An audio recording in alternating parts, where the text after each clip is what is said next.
baru saja terancam badai, tapi kita berhasil membawanya ke pulau tujuan. Musuh-musuh itu berhasil kita bungkam, dan kemenangan telah kita genggam.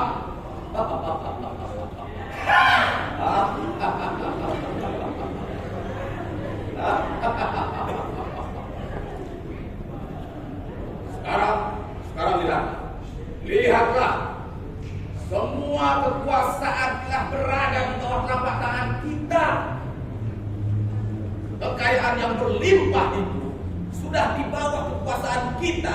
Ini namanya seni berkuasa.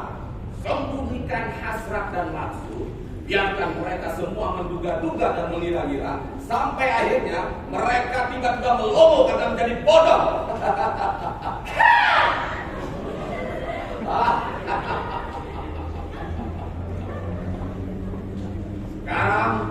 Sekarang semua orang sudah tahu siapa saya. Bukan saya yang pelongo-pelongo, bukan saya yang pelongo-pelongo, tapi mereka lah yang tiba-tiba melongo karena menjadi bodoh. Hai. Benar tuanku, dengan sedikit manipulasi, omong kosong, dan janji-janji palsu, rakyat akan terus percaya pada kita.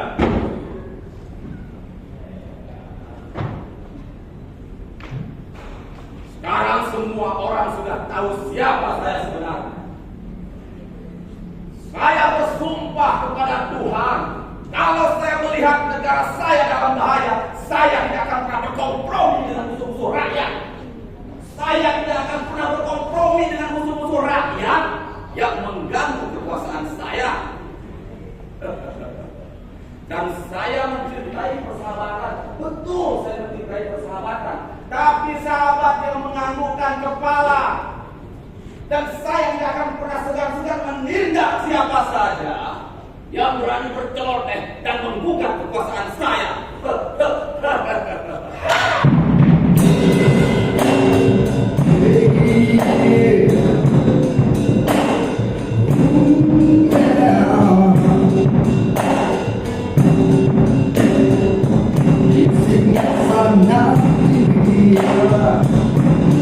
Kita berkuasa dengan janji manis, rakyat kita mulai akan tanpa semua diri. Oh, akan semua diri kita.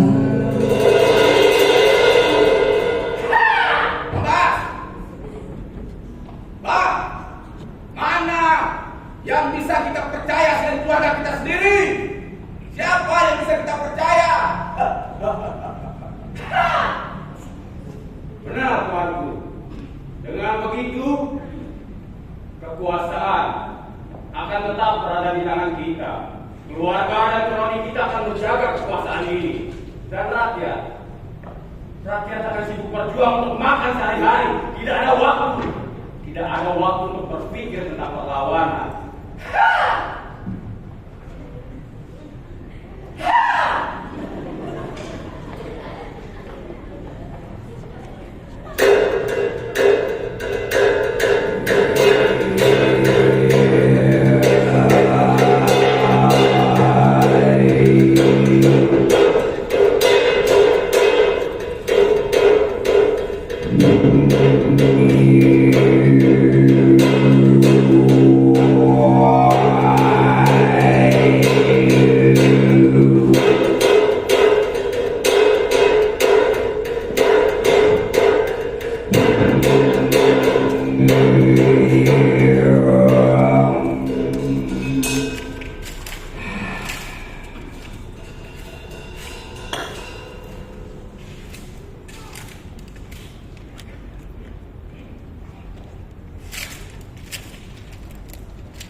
Apa yang terjadi dengan negeri kita. Setiap hari dihadapkan dengan persoalan-persoalan yang begitu sulit.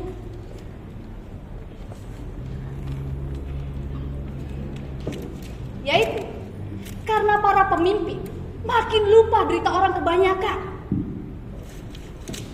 Mereka melupakan rakyatnya karena saling berebut dan tamak kekuasaan. Sementara kita hanya bisa berpangku tangan. Kita hanya bisa berharap ada keajaiban. Tapi harapan sepertinya sudah hilang. Sepertinya keadilan hanya dongeng pengantar tidur untuk anak-anak. Oh Tuhan, kita tidak bisa terus begini.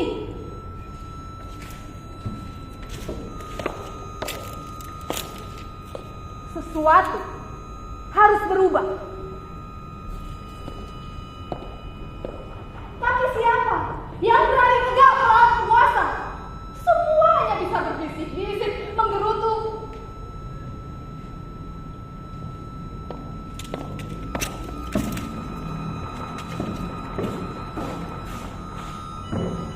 Tapi di mana teman-teman yang lain? Mereka sudah tidur, Sadila.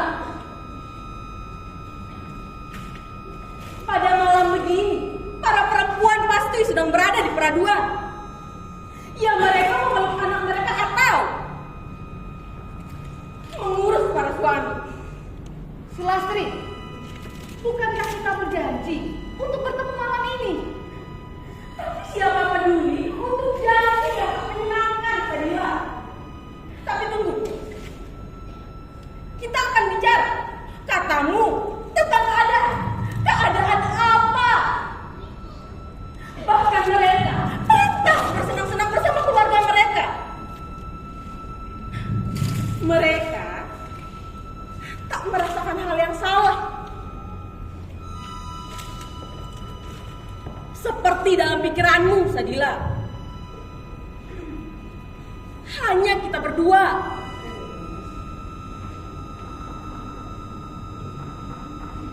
Salam saudaraku. Assalamualaikum. Oh, itu ada yang datang.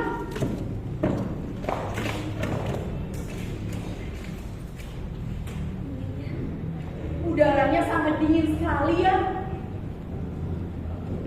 Tapi untung saja ada yang datang ke rumah. Iyonya.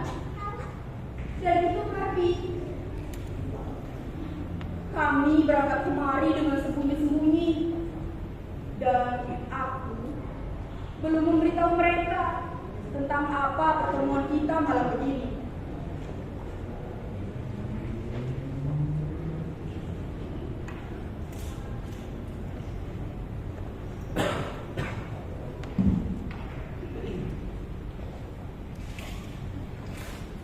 Ngomong-ngomong, kalian hanya berdua saja.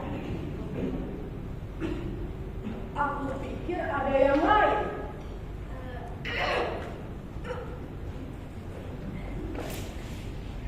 Perkenalkan, namaku Nyonya. Tetangga kampung Hamid. Aku Karki. Kalian Sadila dan Sulastri kan? Ini kebetulan tadi aku memang sedang mampir ke rumah Nyonya, lalu diajak kemari. Aku tanya Nyonya, memang ada acara apa? Sudah, kita datang saja. Ada yang diobrolkan. Aku kata Nyonya. Ya, jadi aku ikut saja. Dan kau, Hanif, kau juga belum tahu untuk apa kita datang kemari. Aku masih belum mengerti, Sadila. Aku pikir kita akan mengerumpi dari utara ke selatan. Bukan begitu?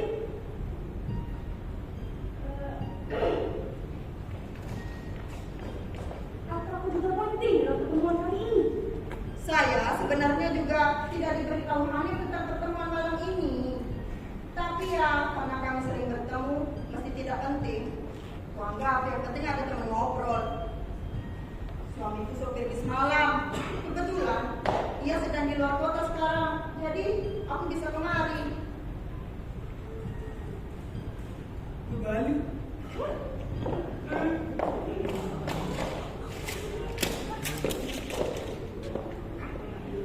Apa perlu kita sampaikan pada mereka maksud pertemuan kali ini? Kalau kau anggap penting, sampaikan. Tapi tunggu. Aku ragu saja.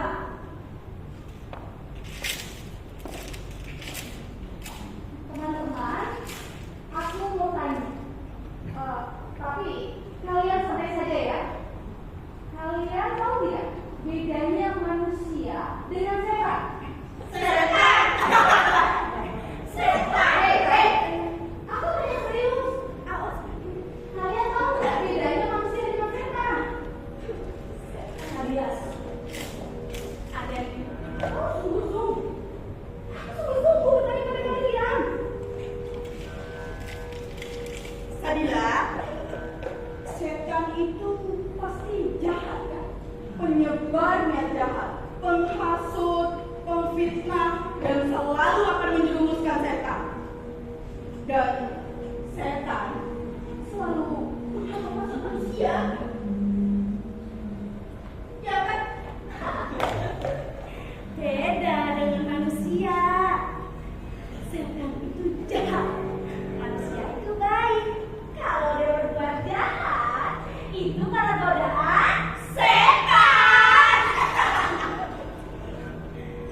Benar sekali. Namanya manusia memang baik, Tapi kalau dia jahat, ya memang berarti dia digoda setan.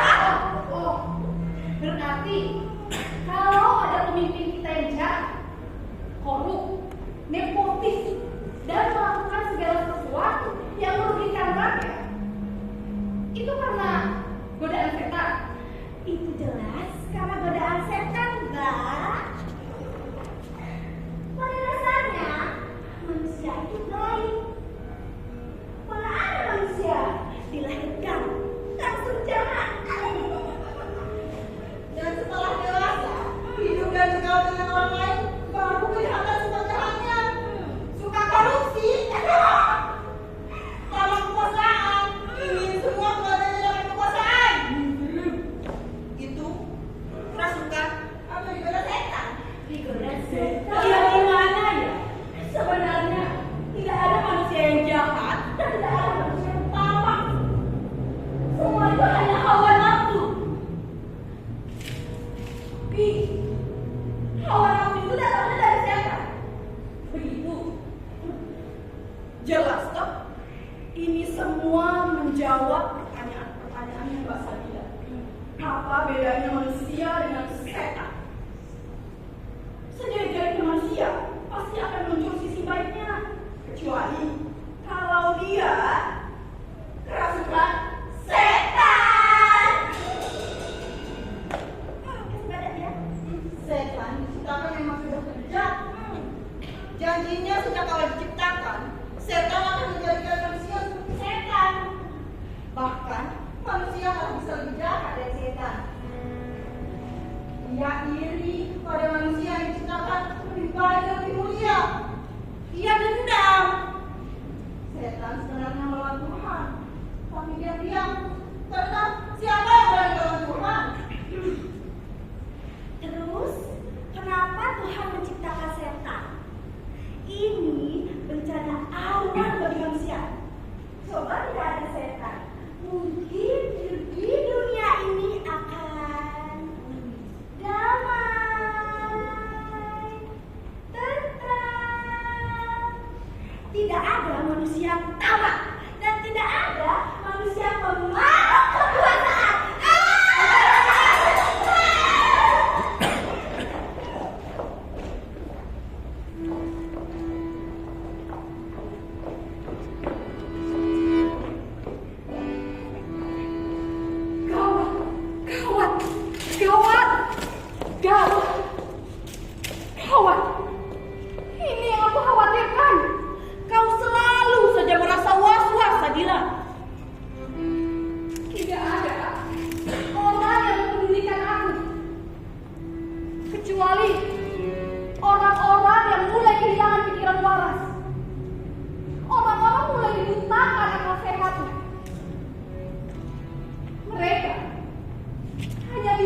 menggunakan warna hitam dan putih.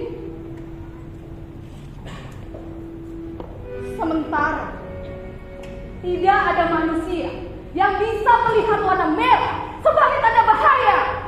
Cobalah berpikir seperti banyak orang gila. Oh, menjadi dusta dan tidak akal sehat, sama seperti mereka itu, kan maksudmu?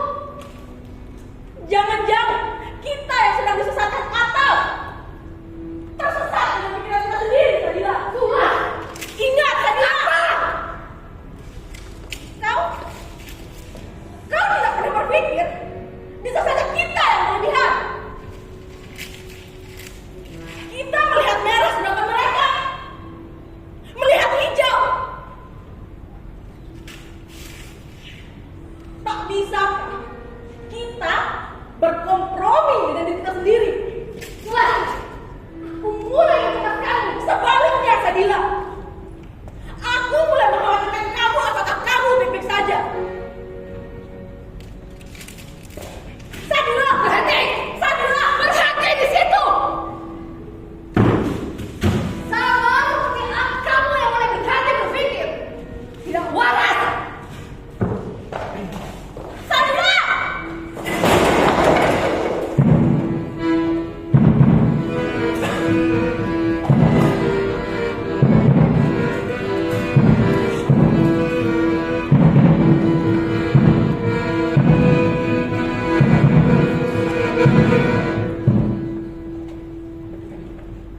Aku tulis surat ini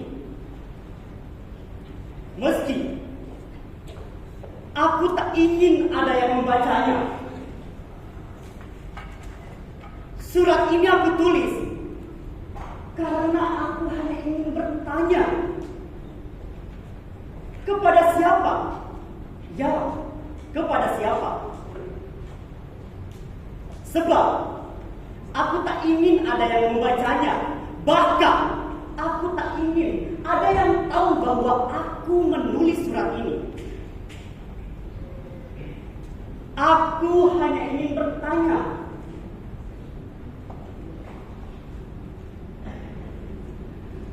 sebenarnya negara ini milik siapa?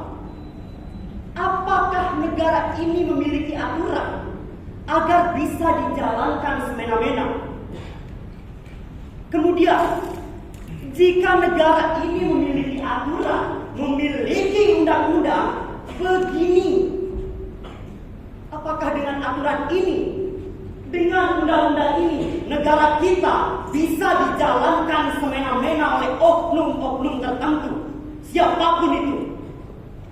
Sehingga lembaga negara yang menjaga tegaknya hukum dan demokrasi diseret-seret untuk bengkok agar bisa menikung seenaknya untuk ambisi kekuasaan. Kita tega-teganya melakukan perusakan bagi negara kita. Kita tega-teganya mempersiapkan perusakan bagi masalah di masa depan negara kita. Apakah ini pantas? Apakah ini patut? Memang seharusnya seorang pemimpin melakukan hal sembrono seperti ini. Ini memang belum pernah terjadi sebelumnya. Tetapi di zaman saat kita bersemangat menjaga tegaknya hukum dan demokrasi, undang-undang malah diputar-putar seenaknya. Loh, saya bukan mau menghujat, bukan mau mengkritik, memprotes, apapun itu namanya. Sebab saya takut ditangkap. Maka dari itu, aku hanya ingin bertanya. Kemudian kalian jawab dengan senyum dan cinta. Aku bukan mau menuduh ataupun menuding. Sebab aku hanya mencium bau permainan politik dinasti melalui jalur nepotisme. Yang jika memang benar ini terjadi saat ini, benar negara kita sudah berada di masalah yang besar. Semeton senamia. Ibu, bapak yang sedang menyaksikan pementasan kali ini, aku ingin bertanya, apakah kalian tahu apa itu nepotisme? Tidak tahu? Baiklah, aku jelaskan di sini apa itu nepotisme. Nepotisme itu menurut KBBI, Kamus Besar Bahasa Indonesia, kecenderungan dalam menguntungkan sanak saudara sendiri di dalam hal pangkat atau jabatan di lingkungan pemerintah. Bagaimana? Sangat buruk dan sangat jelek bukan nepotisme itu, tetapi ini yang sebenarnya terjadi di negara kita. Maka dari itu, aku hanya ingin bertanya, apakah negara kita menjadi permainan politik bagi oknum-oknum tertentu? Nepotisme itu mengancam praktik demokrasi, yang dimana jika ini terus berlanjut, praktik demokrasi senantiasa dipengaruhi oleh pemegang kekuasaan. Ini sudah pasti gawat. Elit politik dengan mudah menggunakan hukum sebagai alat kuasa. Ini akan membuahkan hasil ketidakadilan bagi kebanyakan orang. Padahal nyatanya rakyat kita sudah sangat tersiksa dengan kebijakan-kebijakan yang sudah ada. Bahkan mempersulit hidup mereka. Penting bagi kita sebagai rakyat untuk bisa menyuarakan kekecewaan. Suara kita tidak dapat dibeli, suara kita tidak dapat dibuka. Kita semua punya hak untuk berpendapat.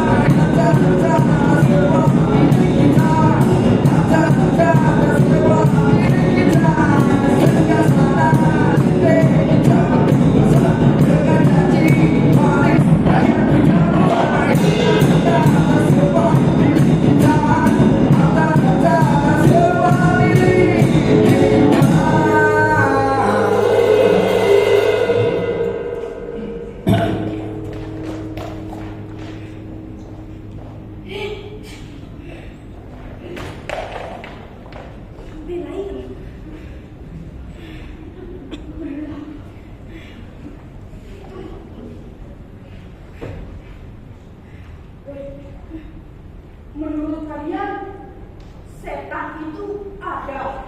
Ya ada lah. Kamu ini bagaimana, Hanif? Kalau tidak ada setan, tidak ada orang yang suka bohong, menipu, bahkan berkhianat. Buktinya kalau ada setan itu mana? Di mana? Hah? Di mana? Ih. Contohnya, kalau ada orang selingkuh, itu bukti ada setan.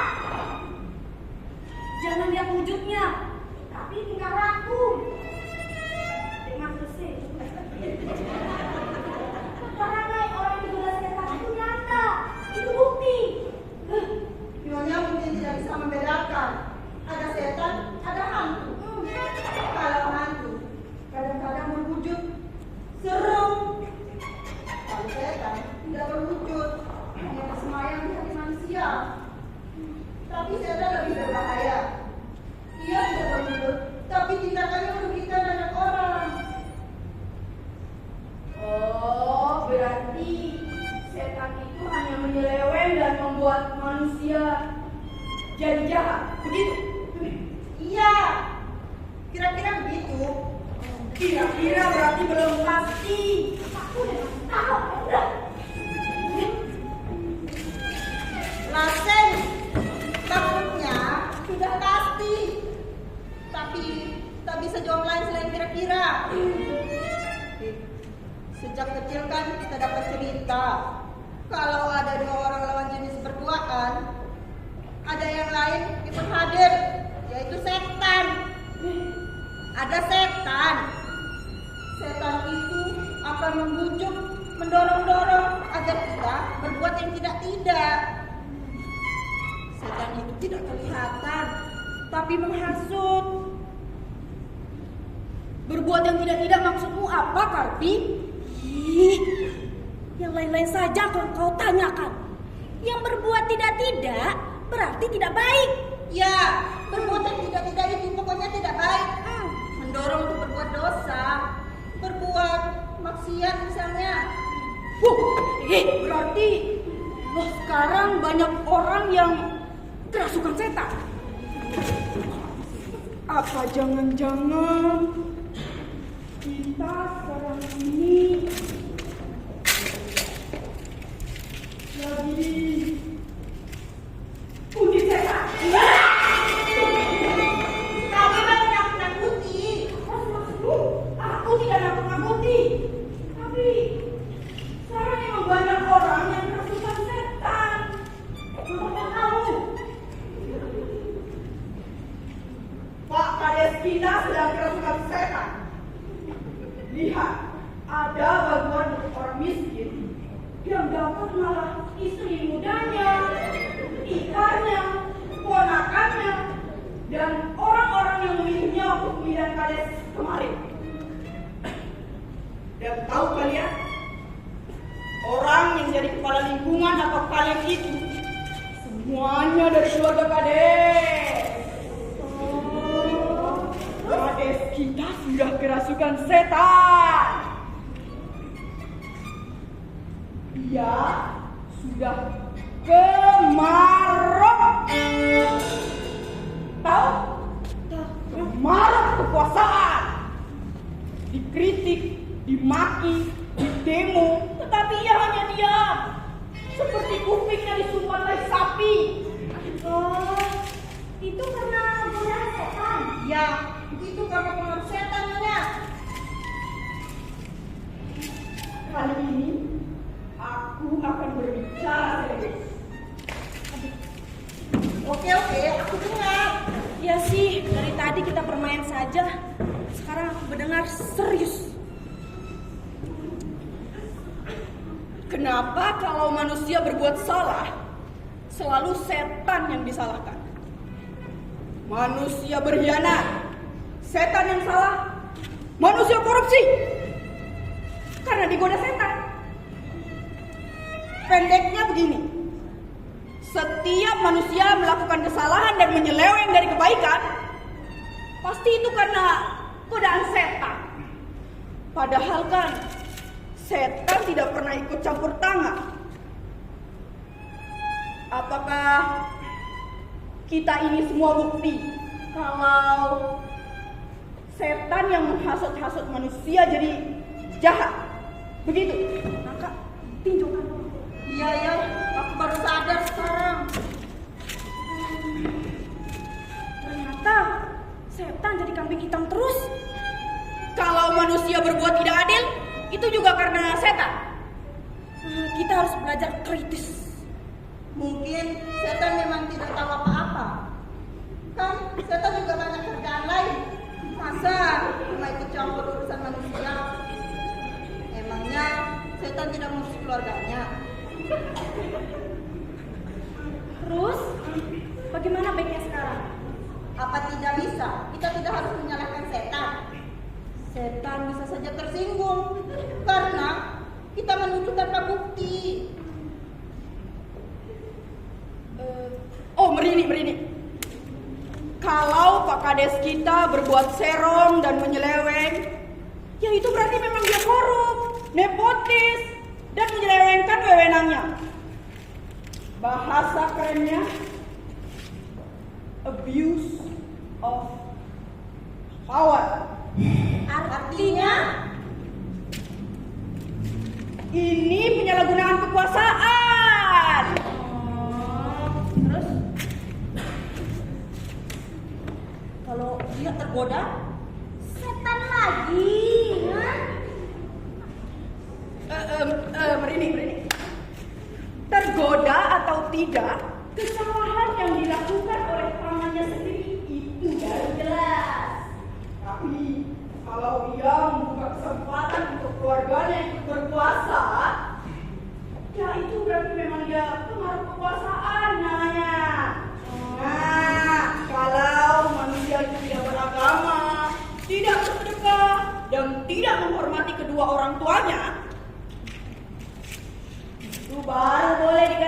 dijerumuskan setan.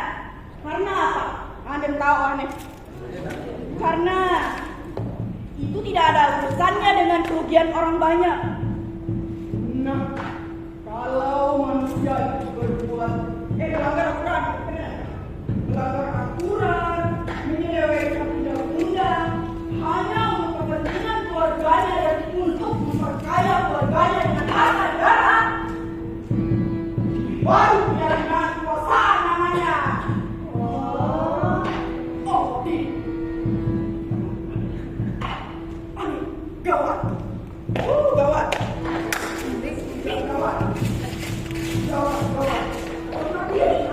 Gawat.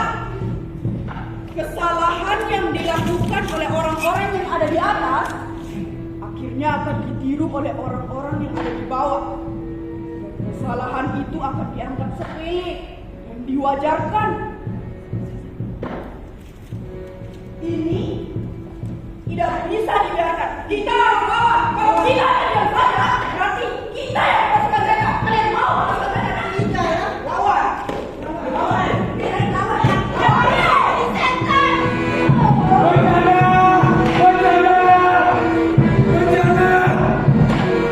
Bencana!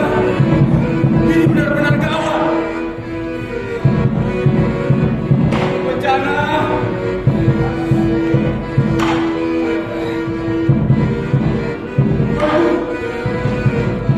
Benar-benar gawat, waduh! Rakyat sudah mulai bersatu, dan kalau rakyat sudah mulai bersatu, tidak bisa dikalahkan, waduh! Hanya raja yang bijaksana, yang mau bicara, dan mendengar suara rakyatnya. Ayolah, waduh! Sekarang rakyat tidak hanya menggerutu, mereka mulai berteriak dan memaki. Mereka benar-benar marah, waduh! Oh, waduh! Ada saatnya kita diam dan mengabaikan omongan orang banyak. Tapi selamanya dia membisu, itu tidak bijaksana, waduh! Mereka tidak hanya mendendam, mereka mulai tidak menghormati dan marah, waduh!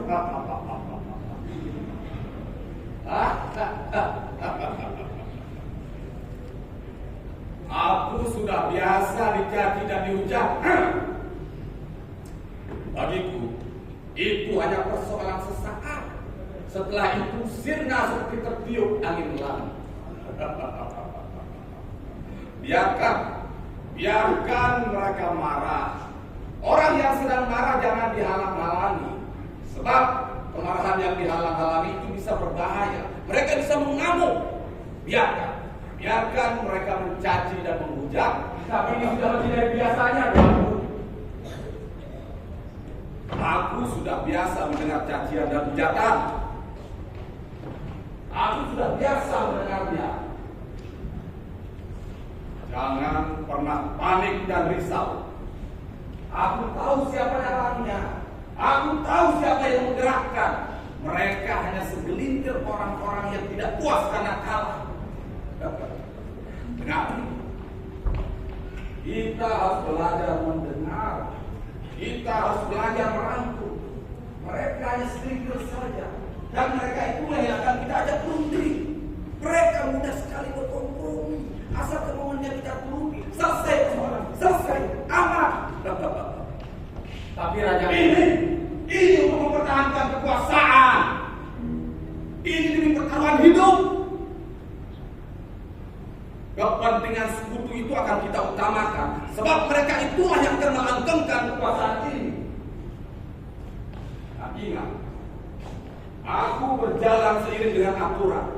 Mana aturan yang saya langgar? Mana? Justru otak mereka itulah yang menyimpang. Aku tidak pernah merubah aturan. Mereka lah yang menyimpang.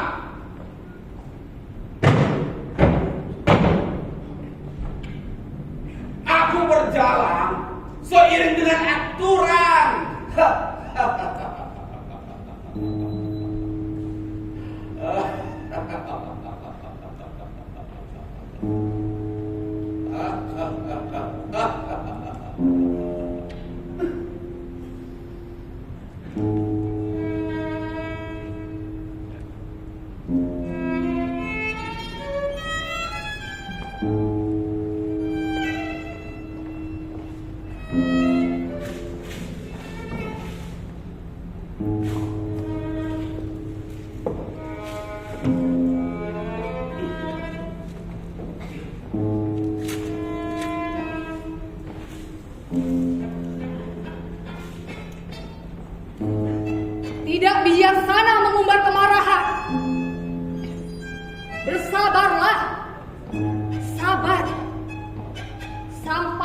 menunggu saat yang paling tepat.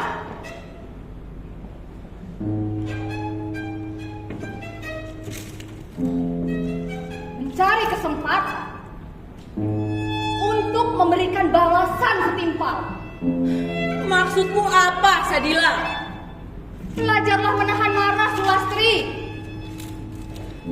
Kau bahkan tahu bahwa kemarahan mereka tak bisa dibendung. Kalau kau tahu, kenapa kau harus marah? Seharusnya kau tahu bagaimana cara menahan marah. Jalan yang benar belum tentu menyenangkan. Maksudmu apa, Sadila? Jangan panik, Sulas. Jangan panik. Jangan panik, Kakak. Jangan panik.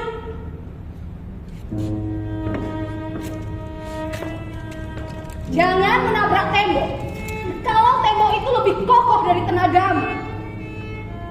Dan jangan melawan sesuatu. Kalau itu hanya bisa membuatmu kalah dan menanggung malu. Hei, Sadila! Kita tidak boleh mundur melawan pengaruh setan. Maksudmu kita sudah menyerah, Sadila, dan setan terus berkuasa. Hei, Sadila! Kita hanya melawan orang yang kerasukan setan. Meski kita tetap mencintai orang itu.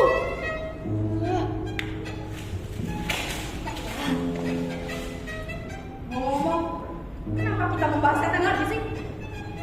Setannya tidak terlihat, tapi kita lawan orangnya. Pengaruh setan kek, apa kek, yang penting kita lawan. Hei, kawan-kawan. Kalian boleh marah, tapi jangan mata gelap. Kita mundur selangkah untuk maju 10 langkah.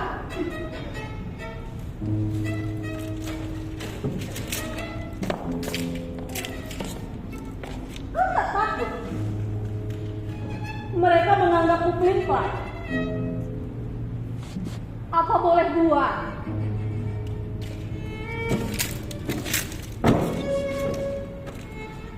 Tapi kecerdikan harus kita gunakan untuk melawan orang yang licik dan penuh muslihat.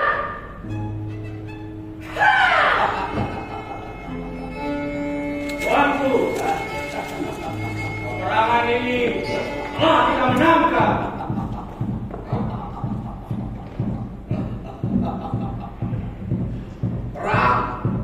Perang tidak perlu dimenangkan dengan senjata berat. Lihatlah, aku sudah berkeliling ke seluruh penjuru negeri, masuk ke dalam pasar-pasar, bertemu dengan keramaian-keramaian. Tidak ada satu pun rakyat yang marah. Mereka disuruh menyambutku dengan tertawa bahagia. Mereka mengajak bersalaman, berfoto bersama. Jadi tidak ada rakyat yang marah.